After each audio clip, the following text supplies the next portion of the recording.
ఇక జగన్మోహన్ రెడ్డి మీద అయితే విమర్శలు చేశారు. అబద్ధాల ఆస్కార్ జగన్కేనని చెప్పి గుమ్మడి సంధ్యారాణి అయితే వ్యాఖ్యానించారు. దీనికి సంబంధించి నిన్న పార్టీ ఆఫీసులో అయితే మాట్లాడటం జరిగింది.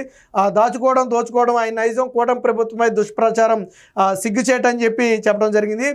ఇక ఫోన్లోనే ధృవపత్రాలు అని చెప్పి కాటంనేని భాస్కర్, ఎవరైతే ఐటీ ఆర్టీజీ శాఖ కార్యదర్శి కాటంనేని భాస్కర్ ఉన్నారో ఆయన నిన్న మీడియా సమావేశంతో అయితే మాట్లాడటం జరిగింది. ఇప్పుడు ఉన్నటువంటి 161 సేవలకు దాదాపు మరొక 250 నుంచి 300 సేవలు కూడా కలుస్తాయని, ఇవి ప్రస్తుతానికి ఇప్పటివరకు ఉన్న సమాచారం ప్రకారం సమర్థవంతంగా వినియోగించుకుంటున్నారని, అయితే ప్రజల్లో మరింత అవగాహన దీని మీద కల్పించాల్సి ఉందని కూడా చెప్పడం జరిగింది.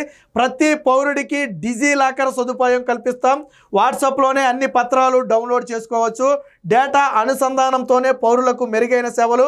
ఆ ప్రక్రియను అధికారులు సత్వరమే పూర్తి చేయాలి.